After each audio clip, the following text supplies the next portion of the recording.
പീതാംബരം കരവിരാജിതശങ്കചക്രകൗമോദഗീ സരസിജം കരുണാസമുദ്രം രാധാസഹായം അതിസുന്ദരമന്ദഹാസം വാതാലയേശമനിശം ഹൃദി ഭാവയാമി. ഗുരവേ സർവലോകാനാം ഭിഷജേ ഭവരോഗിണാം നിധയേ സർവവിദ്യാനാം ദക്ഷിണാമൂർത്തയേ നമഃ. ഭൂതൈർമഹദ്ഭിരിയ ഇമാ പുരോ വിഭുർനിർമായശേദേ യദമോഷു പൂരുഷ ഭുങ്ക്തേ ഗുണ ഷോഡശാത്മക സോലം കൃഷീഷ്ട ഭഗവാൻ ഭജാംസി മേ. ഗുരുവായൂരപ്പാ ശരണം. ശ്രീശുക ഉവാച ഇത്തം സോനുഗൃഹീതോऽङ्गा കൃഷ്ണേനീക്ഷ്വാകുനന്ദന തം പരിക്രമ്യ സന്നമ്യ നിശ്ചക്രാമഗുഹാമുഖാൽ സവീക്ഷ്യശുല്ലകാൻ മർത്യാൻ പശൂൻ വീരദ്വനസ്പതീൻ മത്വാ കലിയുഗം പ്രാപ്തം ജഗാമദിശമുത്തരാം. തപശ്രദ്ധായുധോ ധീരോ നിസ്സംഗോ മുക്തസംശയ സമാധായ മനഃകൃഷ്ണേ പ്രാവിശൽ ഗന്ധമാദനം. ബദര്യാശ്രമമാസാദ്യ നരനാരായണാലയം സർവദ്വന്ദ്വസഹശാന്തസ്തപസാരാധയദ്ഹരിം. ഭഗവാൻ പുനരാവ്രജ്യ പുരീം യവനവേഷ്ടിതാം ഹത്വാ മ്ലേച്ഛബലം നിന്നേ തദീയം ദ്വാരകാം ധനാം. നീയമാനേ ഗോഭിർനിർഭിശ്ചാച്യുതചോദിതൈഃ ആജഗാമ ജരാസന്ധസ്ത്രയോ വിംശത്യനീകപാം. വിലോക്യ വേകരപസം രിപുസൈന്യസ്യ മാധവോ മനുഷ്യചേഷ്ടാമാപന്നോ രാജൻ ദുദ്രുവദർദ്രുതം. വിഹായ വിത്തം പ്രചുരമഭീതൽഭീരുഭീതവത് പദ്ഭ്യാം പത്മപലാശാഭ്യാം ചേരതുർബഹുയോജനം. പലായമാനോ തൗ ദൃഷ്ട്വാ മാഗധ പ്രഹസൻ ബലി അന്വഥാവരഥാനീകൈരീശയോരപ്രമാണവിൽ പ്രധൃത്യ ദൂരം സംശ്രാന്തോ തുംഗമാരുഹതാം ഗിരിം. പ്രവർഷണാഖ്യം ഭഗവാനിത്യതാ യത്ര വർഷതി ഗിരൗ നിലീനാവജ്ഞായ നാധിഗമ്യ പദം നൃപാദദാഹ ഗിരിമേധോപി സമന്താദഗ്നിമുത്സൃജൻ. തദ ഉൽപത്യ തരസാ ദഹ്യമാനതടാതുഭൗ ദശൈകയോജനോത്തുംഗാ നിപേതതുരഥോ ഭുവി. അലക്ഷ്യമാണോ രിപുണാസാനുഗേന യദൂത്തമോ സ്വപുരം പുനരായാതോ സമുദ്രപരികാം നൃപ. സോഭിദഗ്ധാവിതമൃഷാമന്വാനോ ബലകേശവോ ബലമാകൃഷ്യ സുമഹന്മഗധാൻ മാഗധോ യയൗ. ആനർത്താധിപതി ശ്രീമാൻ ദൈവതോ രേവതി സുതാം ബ്രഹ്മണാ ജ്യോതിദപ്രാദാബലായേതി പുരോദിതം. ഭഗവാനപി ഗോവിന്ദ ഉപയേ മേ ഗുരുദ്വഹ വൈദർഭീം ഭീഷ്മകസുതാം. ശ്രിയോ മാത്രാം സ്വയംവരെ പ്രമഥ്യതരസാ രാജ്ഞാ സാൽവാദീംശ്ചൈദ്യപക്ഷകാൻ പശ്യതാം സർവലോകാനാം താർക്ഷ്യപുത്രസുതാമിവ. രാജോവാച ഭഗവാൻ ഭീഷ്മകസുതാം രുക്മിണീം രുചിരാനനാം രാക്ഷസേന വിധാനേന ഉപയേമ ഇതി ശ്രുതം. ഭഗവൻ ശ്രോതുമിച്ഛാമി കൃഷ്ണസ്യാമിത തേജസാ യഥാ മാഗധസാൽവദീം ജിത്വാ കന്യാമുപാഹരൽ. ബ്രഹ്മൻ കൃഷ്ണകഥാ പുണ്യമാധിർലോകമലാപഃ കോ नु തൃപ്യേത ശൃണ്വനാശുതജ്ഞോ നിത്യനൂതനാഃ. ശ്രീശുക ഉവാച രാജാസീർഭീഷ്മകോ നാമ വിദർഭാധിപതിർമഹാൻ തസ്യ പഞ്ചാഭവൻ പുത്രാः കന്യൈകാജവരാനനാ. രുക്മ്യഗ്രജോ രുക്മിരഥോ രുക്മബാഹുരനന്തരാ രുക്മകേശോ രുക്മമാലീ രുക്മിണ്യശാം സ്വസാസതി. സോപശ്രുത്യ മുകുന്ദസ്യ രൂപവീര്യഗുണശ്രിയാ ഗൃഹാഗതൈർഗീയമാനസ്തം മേനേ സദൃശം പതിം.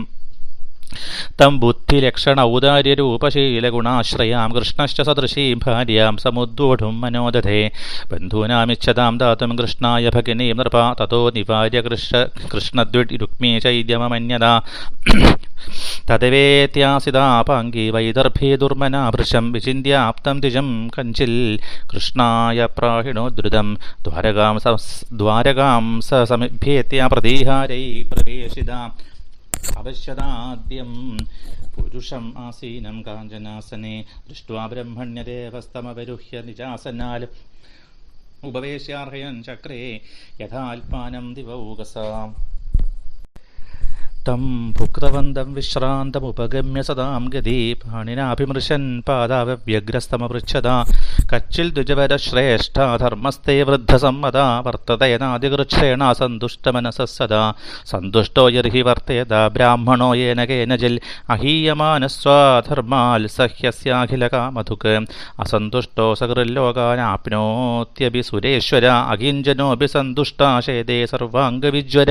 വിപ്രാൻ സ്വലാപസന്തു സന്തുഷ്ടാൻ സാധൂൻ ഭൂതസുഹൃത്തമാൻ നിരഹങ്കാരിണ ശാന്താൻ നമസ്തേ ശിരസാ സകൃൽ. കച്ചിദ്വകുശലം ബ്രഹ്മൻ രാജ രാജതോ യസ്യ ഹി പ്രജാഃ സുഖം വസന്തി വിഷയേ പാല്യമാനാ സമേ പ്രിയാ യതസ്ത്വമാഗതോ ദുർഗം നിസ്ഥിരീഹ യദിച്ഛയാ സർവം നോ ബ്രൂഹ്യ ഗുഹ്യം ചേൽ കിം കാര്യം കരവാമതേ ഏവം സംപൃഷ്ടോ ബ്രാഹ്മണ പരമേഷ്ഠിന ലീലാഗൃഹീതദേഹേന തസ്മൈ സർവമവർണ്ണയൽ. രുക്മിണ്യുവാച ശ്രുത്വാ ഗുണാൻ ഭുവനസുന്ദര ശൃണ്വതാം തേ നിർവിശ്യ കർണവിവരൈർഹരതോംഗതാപം രൂപം ദൃശാം ദൃശിമതാമഖിലാർത്ഥലാപം ത്വയ്യച്യുതാവിശത് ചിത്തമപത്രപം മേ കാത്വാ മുകുന്ദമഹതി കുലശീലരൂപവിദ്യാവയോദ്രവിണധാമഭിരാത്മതുല്യം ധീരാപതിം കുലപതീന പ്രണീതകന്യാ കാലേ നൃസിംഹനരലോകമനോഭിരാമം തന്മേ ഭവാൻ ഖലു വൃതഃ പതിരംഗജായാമാത്മാർപ്പിതശ്ച ഭവതോത്ര വിഭോ വിധേഹി മാ വീരഭാഗമഭിമർശിത ചൈദ്യ ആരാൽ ഗോമായുവൻ മൃഗപതേർബലിമം പുജാക്ഷാം പൂർത്തേഷ്ടദത്ത നിയമവ്രതദേവ വിപ്രഗുരുവർച്ചനാതിപിരലം ഭഗവാൻ പരേശ ആരാധിതോ യതി ഗദാഗ്രജയിത്യപാണിം ഗൃഹ്ണാതു മേ നദമഘോഷസുദാദയോന്യേ ശോഭാവിനിത്വമജിതോദ്വഹനേ വിദർഭാൻ ഗുപ്തസമേത്യ പൃതനാപതിഭിപ്പരീത നിർമധ്യ ചൈദ്യമഗധേന്ദ്രബലം പ്രസഹ്യ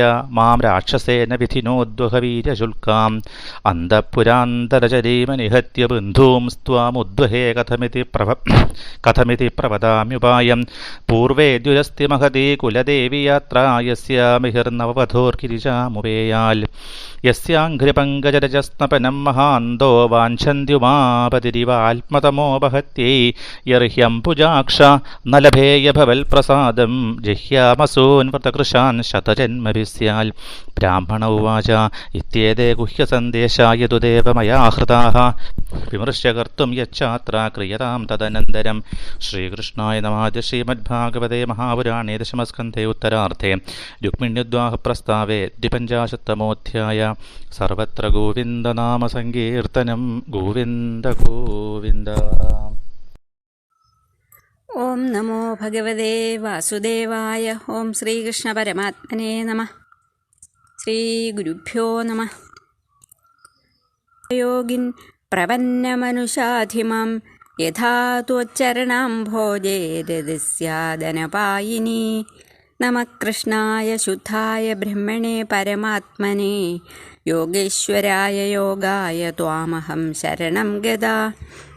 വ്യത്യസ്തപാദമവതംസിതബർഹിബർഹം സാചീകൃതാനനനിവേശിതവേണുനാളം തേജപ്പരം പരമകാരുണീകം പുരസ്താദ് പ്രാണപ്രയാണസമയേ മമ സന്നിധത്താം.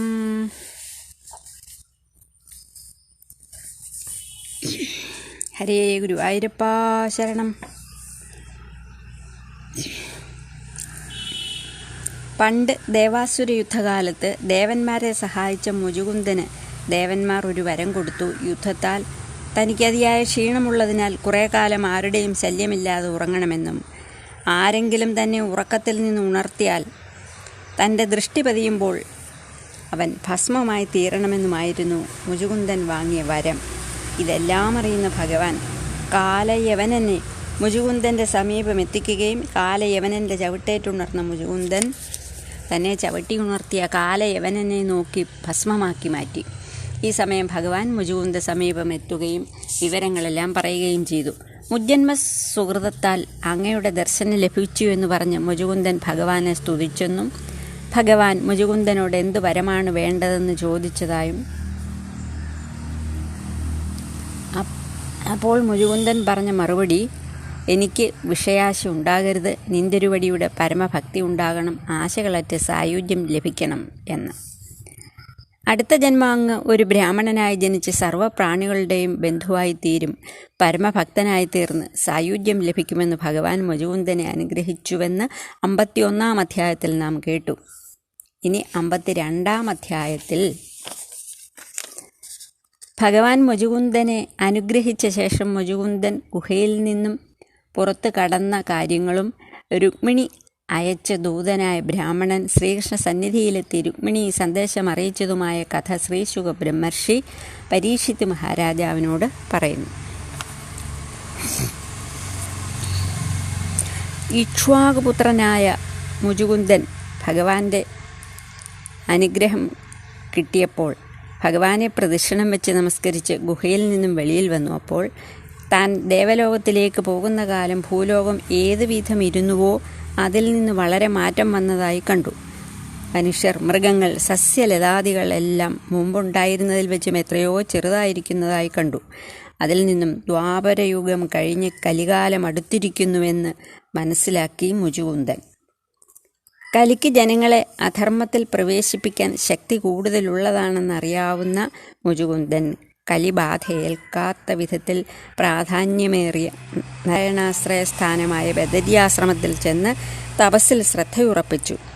ഇന്ദ്രിയങ്ങളുടെ ചാബല്യങ്ങളെ മുഴുവനും ബുദ്ധിശക്തിയാൽ ജയിച്ച് ലൗകിക വിഷയങ്ങളിൽ ആശ വെടിഞ്ഞ് ഭഗവാന്റെ ഉപദേശത്തിൽ സ്ഥിരവിശ്വാസമുള്ളവനായി മനസ്സിനെ ഭഗവാനിൽ സ്ഥിരമായി നിർത്തി ഗന്ധമാദന പർവ്വത താഴ്വരയിൽ തപസ്സിൽ മുഴുകി.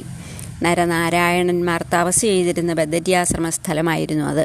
മുചുകുന്ദ മഹാരാജാവിൻ്റെ കഥ ഈ വിധം പറഞ്ഞ ശേഷം ഭഗവാൻ പിന്നീട് എന്തു ചെയ്തുവെന്ന് ശ്രീ ശുകബ്രഹ്മർഷി പറയുന്നു. പർവ്വതഗുഹയിൽ നിന്നും മുചുകുന്ദനെ അനുഗ്രഹിച്ചയച്ച ശേഷം ഭഗവാൻ യവന സൈന്യത്താൽ നിരോധിക്കപ്പെട്ടിരിക്കുന്ന മധുരാപുരിയിലെത്തി. ആ മ്ലേച്ഛ സൈന്യത്തെ മുഴുവൻ ഒടുക്കി ദ്വാരകാപുരിക്ക് മടങ്ങുകയും ചെയ്തു. ഭഗവാന്റെ കൽപ്പനപ്രകാരം ജനങ്ങൾ യവനന്മാരുടെ സമ്പത്ത് മധുരയിലേക്ക് കൊണ്ടുപോകുന്ന വഴി ജരാസന്ധൻ 23 അക്ഷൗഹിണി പടയുമായി യുദ്ധത്തിനു വന്നു. ഹേ രാജാവേ, ജരാസന്ധൻ്റെ സൈന്യം അതിവേഗത്തിൽ നേരിട്ട് വരുന്നതു കണ്ട രാമകൃഷ്ണന്മാർ മനുഷ്യധർമ്മം സ്വീകരിച്ചവരായിട്ട് അതിവേഗം ഓടി. മോക്ഷപ്രദനായ തന്നാൽ വധിക്കപ്പെടാൻ അർഹനല്ലാത്ത ജരാസന്ധനെ സമയമായാൽ ഭീമനെ കൊണ്ട് ഹനിപ്പിക്കാമെന്നായിരിക്കാം ആ മായാമാധവൻ തീരുമാനിച്ചത്.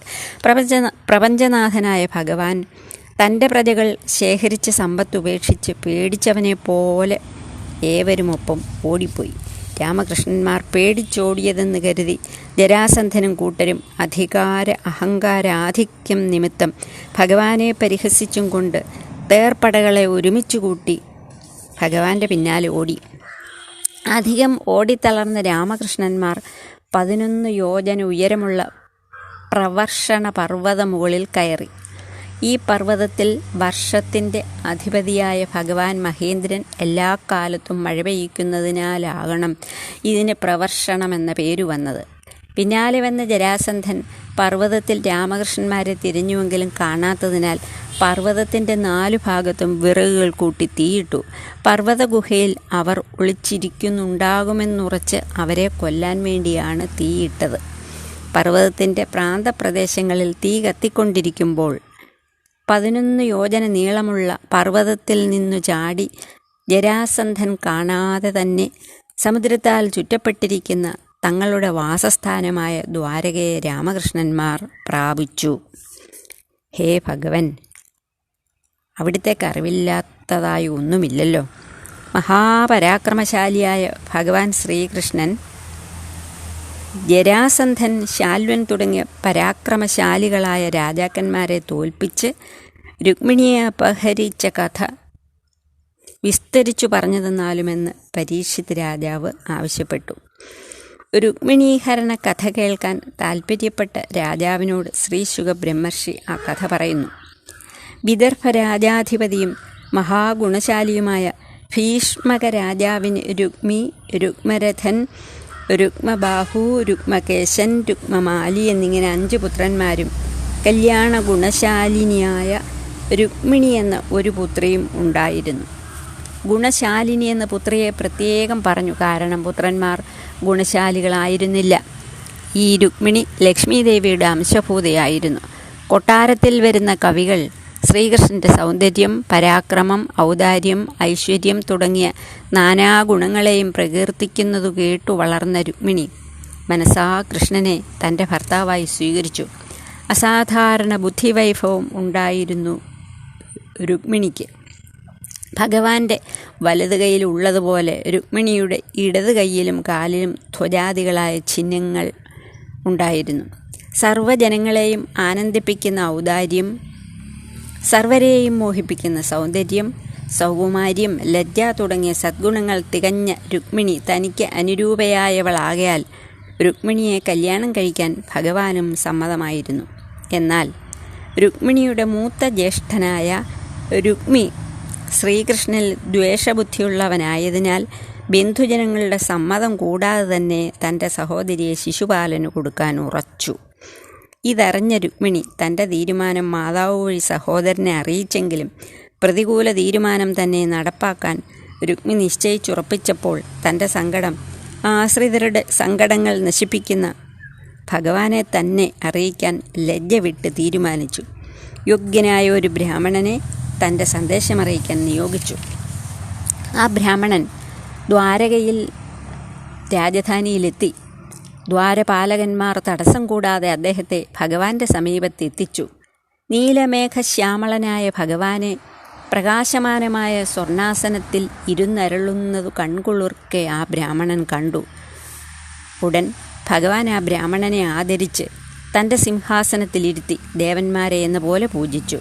ക്ഷീണം മാറ്റിയ ശേഷം ഭോജനം കഴിപ്പിച്ചു. നല്ലൊരു ശയനത്തിൽ കിടന്നു വിശ്രമിക്കുന്ന ബ്രാഹ്മണൻ്റെ സമീപമെത്തി തൻ്റെ ചെന്താമരപ്പൂ പോലുള്ള കൈകളാൽ ബ്രാഹ്മണൻ്റെ കാലുകൾ ഭഗവാൻ മന്ദം തലോടിക്കൊടുത്തുകൊണ്ട് വളരെ സാവധാനം ഈ വിധം ചോദിച്ചു: ഹേ ദ്വിജശ്രേഷ്ഠന്മാരിൽ വെച്ച് അതിശ്രേഷ്ഠനായ ബ്രാഹ്മണോത്തമ, അങ്ങയുടെ മനസ്സ് അനായാസേന കിട്ടുന്ന ധനത്താൽ സന്തോഷിച്ചു തന്നെ ഇരിക്കുന്നുവോ?